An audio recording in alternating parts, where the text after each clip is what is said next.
haki na pia haki za binadamu na pia za kikatiba.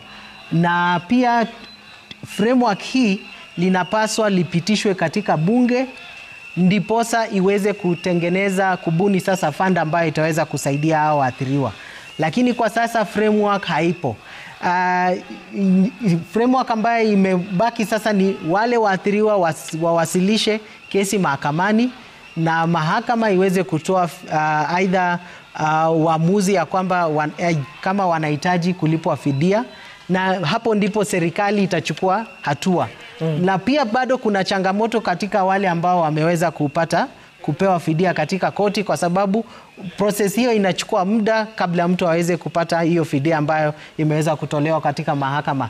Sasa kutokana na mambo kama haya, ni muhimu ya kwamba serikali hii ambayo iliweza kusema katika manifesto yao ya kwamba yataangazia haya haki ambazo zimeweza kukiukwa wakati sasa na wakati uliopita, wanapaswa kuweka mikakati ya kuhakikisha framework hii ya kidogo tu nikukatize. Kuna taarifa ambayo imetufikia hivi sasa kutoka chumba cha habari, na taarifa hii inatoka kutoka kwa Tume ya Mawasiliano nchini, ambayo imetoa agizo na amri ya kusitisha matangazo yote ya moja kwa moja ya maandamano ya leo.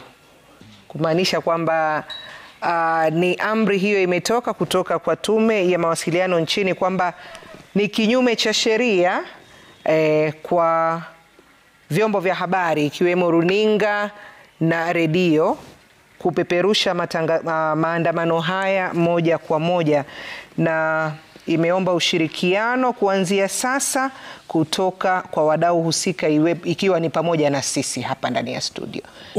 Wajua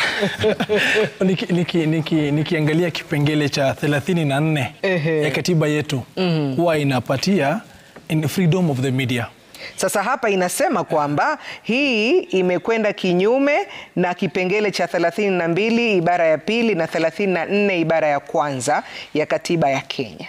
Pengine ungeweza kutufafanulia zaidi. Na section 461 ya katiba ya Act ya Information na Communications. Mwanahamisi, ukiangalia kipengele cha tupeleke kwenye sheria utufafanulie vizuri. Ukiangalia kipengele cha 34 inapatia haki kwa media ili kuweza kujisimamia na kupeperusha habari ilivyo. Na kikatiba kuna sababu ambapo 34 imepatia media hiyo independence. Ili in fact zile words ambayo inatumia ni serikali haifai kuingililia ila isipokuwa kisheria. So iwapo state inajaribu kuinterfere na vile information inakuwa passed from the media house, inakuanga ni kukosea kipengele cha 34. Upande wa media houses, swali ni moja. Ni wakati upi tunaweza sema ya kwamba serikali inaweza kuingilia kati na kuamuru ya kwamba kupeperusha kwa habari fulani haifai kuwa kwa wakati fulani? Ni wakati ambapo ule habari unachangia katika kusababisha machafuko katika nchi. Iwapo inaleta violence ama vita ama inasababisha kuharibika kwa nchi, hapo katiba inapatia kipaumbele hali ya nchi kushinda hiyo upande wa media. Sasa wewe kwa mtazamo wako, tumekuwa hapa kuanzia saa 4 mpaka sasa, nadhani ni saa 7. Tukiangalia sote, kila mtu atatoa mtazamo wake. Yale ambayo tumekuwa tukiyapeperusha, manake tunaangalia hali halisi. Tumekwenda kinyume na sheria hiyo, ama pengine ni katika hali ya kuleta udikteta na kuonyesha nani zaidi katika swala hili zima la kuweza kuzima sauti ya mwananchi? Kutoka asubuhi tumekuwa hapa na tumekuwa tukitazama runinga zetu. The only thing tumeona so far, na the only thing Wakenya wameona so far, ni vile Wakenya wamekuwa wakionyeshwa moja kwa moja yale ambayo yanafanyika kwenye barabara zetu.